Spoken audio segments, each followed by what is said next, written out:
नेहमी तेच ते साबुदाणी वडे आणि खिचडी खाऊन कंटाळा आला असेल ना, तर ही रेसिपी करून बघा. अचूक प्रमाणाने छोट्या-छोट्या टिप्ससह मी ही रेसिपी तुम्हाला दाखवणार आहे. तर हा व्हिडिओ अजिबात स्किप न करता शेवटपर्यंत बघत राहा. मी इथे 2 वाटी वरीचे तांदूळ घेतलेले आहेत. ते छानपैकी 2-3 पाण्याने धुवून घ्यायचे आहेत. नमस्कार, मी शोभना गृहिणीज किचनमध्ये आपलं स्वागत आहे. तांदूळ स्वच्छ धुवून घेतलेले आहेत. मी एरवी भांड्यात लावते, पण मी आता कुकरला लावणार आहे. कुकरला लावलं की कसं लक्ष द्यावं लागत नाही आणि भांड्यात लावलं की मग लक्ष द्यावं लागतं, एवढाच फरक आहे. तर तुम्हाला जसं आवडेल तसं तुम्ही करू शकता.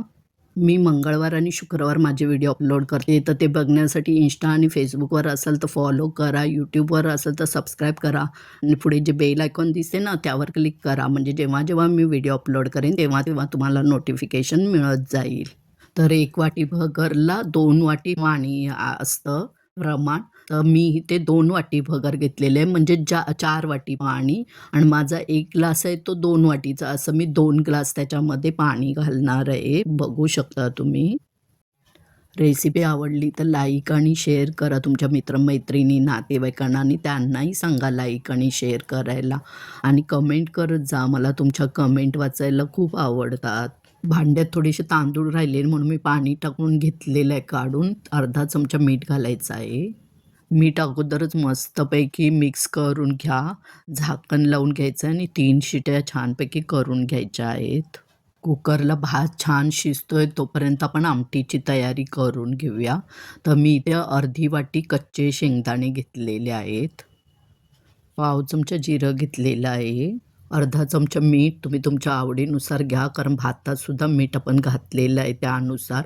4 हिरव्या मिरच्या घेतलेल्या आहेत, त्या छानपैकी तोडून घ्यायच्या आहेत आणि मुठभर कोथिंबीर घेतलेली आहे. हे सर्व मी धुवून घेतलेलं आहे. मिक्सरला बारीक करून घ्यायचं आहे.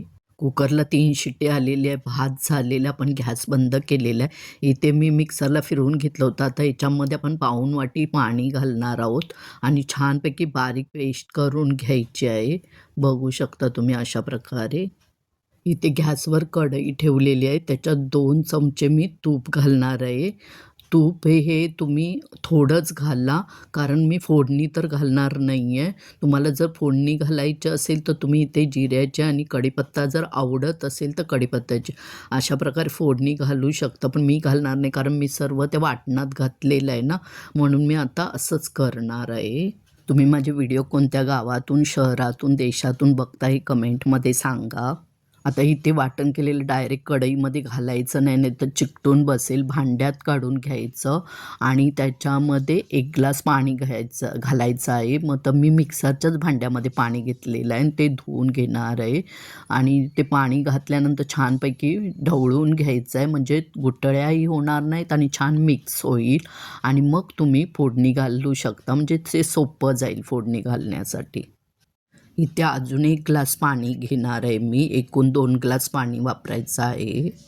तुमच्याकडे भांडं जर मोठं असेल तर एकत्रच 2 ग्लास पाणी ओतून घ्या आणि मिक्स करून घ्या आणि मग फोडणीत घाला आणि छानपैकी ढवळून घ्यायचं आहे. मला मागे एक कमेंट आली होती की तुम्ही म्हणजे एडिट करताना आवाज दुसऱ्याचा वापरलेला आहे का? तर तसं नाही आहे, तो माझाच आवाज आहे. फक्त एवढंच की मला मागे घशाचा प्रॉब्लेम झाला होता. तो आता प्रॉब्लेम सॉल्व्ह झालेला आहे, पण तरी पण त्यावेळेला माझा आवाजच जाणार होता, पण वेळेत दाखवल्यामुळे आवाज गेला नाही. पण तो कधी जाड होतो, कधी बारीक होतो आणि क्रियापद जे आहे ना, ते कधी माझं पूर्णच होत नाही, कारण तिथे बरोबर आहे बोलताना अडकलं जातं आणि मी बरेच वेळा ते एडिट करते रिपीट, पण नाही तसंच होतं ते. तरी तुम्ही एवढ्या आवडीने व्हिडिओ बघता, धन्यवाद त्याबद्दल. गॅस फास्ट करून उकळी काढून घ्यायची, पण ढवळत राहायचं चमच्याने, कारण खाली लागतं आणि जशी उकळी आली की गॅस कमी करायचा आणि मिक्स करून घ्यायचं आणि त्याच्यावर जर तुम्हाला प्लेट ठेवायची तर ठेवू शकता, नाही ठेवलात तरी चालेल. आमटीत चमचा ठेवून द्यायचा आणि झाकण अर्धवट लावायचं, जसं मी लावलं होतं तसं, म्हणजे आणि 2 मिनिट शिजवून घ्यायचे, म्हणजे ती आमटी बाहेर येत नाही. आणि नाही लावलं झाकण, असंच 2 मिनिट शिजवून घेतला तरी चालेल. भात छान मऊसूत झालेला आहे, शिजलेला आहे. त्याचा गच्च गोळा नाही झालेला आणि जास्त असा फडफडीत पण करू नका, जेणेकरून की तो शिजला नाही तर मग घशात अडकेल, म्हणजे घास लागतो त्याचा. तर हा अगदी परफेक्ट झालेला आहे. ह्यावेळेला अशा प्रकारे बनवून बघा.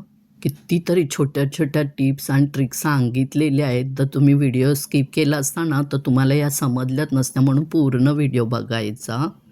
आमटी वाटीत काढून घेऊया. ही घट्टही जास्त करायची नाही आणि जास्त पातळही करायची नाही, मीडियम ठेवायची, म्हणजे ती चवीला एकदम छान लागते. आपली उपवासाची थाळी तयार झालेली आहे. करून बघा, छान होते आणि आवडली ना की कमेंटमध्ये सांगा. तुम्ही लाईक आणि कमेंट करतच नाही. मस्तच.